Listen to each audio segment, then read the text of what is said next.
income coming in. Let me ask you about accountability when it comes to the economy.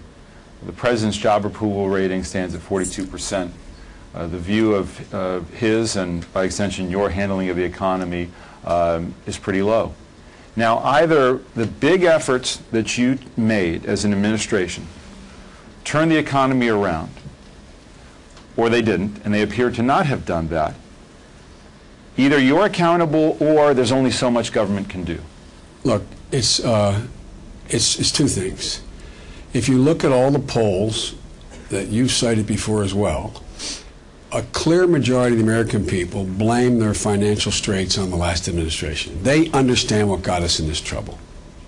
They understand it was no regulation, no documentation loans, these wacky instruments that they're taking risk on, being leveraged 10, 20, 30 to 1, etc. So they get it. But we're in charge. We're in charge. So they're looking to us to fix it.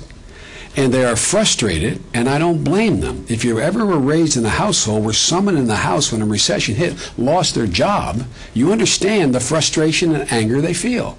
We are in charge. We have turned it around.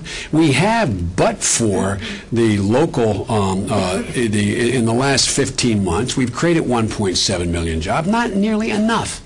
And it's been offset by the failure of the Republicans to support the stimulus efforts we had to do counter-cyclical help for the counties and the cities and the states. And so they've laid off 300,000 teachers. They've laid off. So it has net.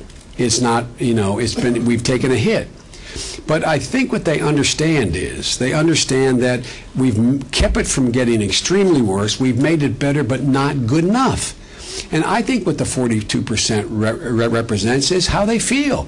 They don't think enough has been done. And that's what I think is you're beginning to see focus, David. That's why I think we have to take this to the American people and say, this is what we want to continue to do to keep us on the road. It's like the car's out of the ditch, it's moving along, but it's only chugging along at 25 miles an hour. And they're used to going 60. But I mean, that doesn't sound like a lot of accountability to me, to say, because look, let's look at the facts. The stimulus plan was big, and you got it passed. Healthcare reform was big. Well, hold on, but healthcare reform, which you initially thought was a bad idea in terms of political capital, later supported, of course, that got passed. That was sold as part of our economic security, and things have not turned around. Well, so again, there's either limits to what government can do, or you're in a position of saying, look, I know we're in charge, but really it's the other guy's fault. That's not real accountability.